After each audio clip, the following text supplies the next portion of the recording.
जीवन के अंतिम क्षणों में जब भीष्म पितामह हजारों बाणों की सैया पर लेटे थे, हजारों बाण भीष्म पितामह के शरीर में चुभे हुए थे, उस समय भीष्म पितामह ने भगवान को बुलाया है और भगवान आए।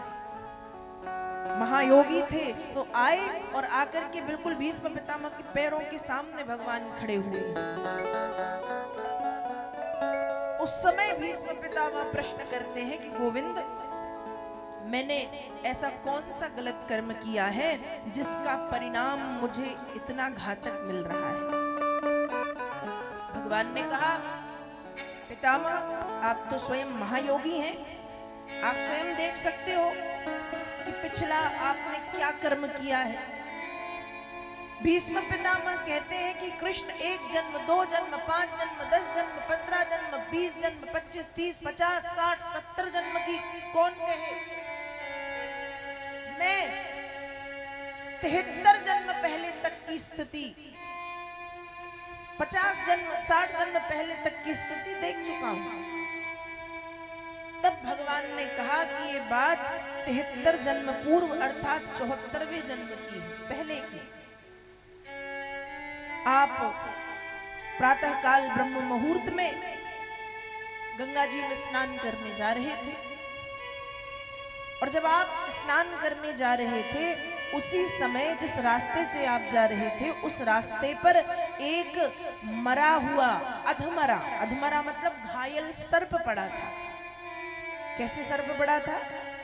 घायल।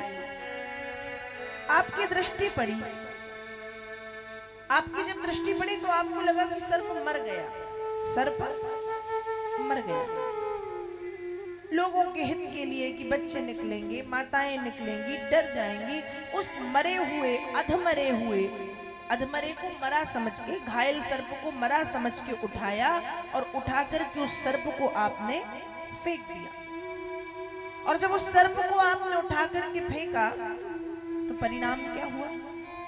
वो सर्प बबूल के पेड़ में जाकर के गिर गया। बबूल का पेड़ समझ गए? बबूल के पेड़ में क्या होता है?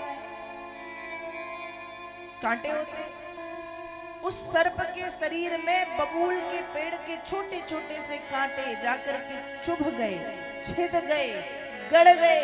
हे भीष्म पितामह, 74 जन्मों के बाद वही छोटे छोटे से कांटे इतने बड़े बड़े बाण बन गए हैं, जिन बाणों की सैया पर आज आप लेटे हुए हैं, जिन बाणों की सैया पर आज आप लेटे हुए हैं।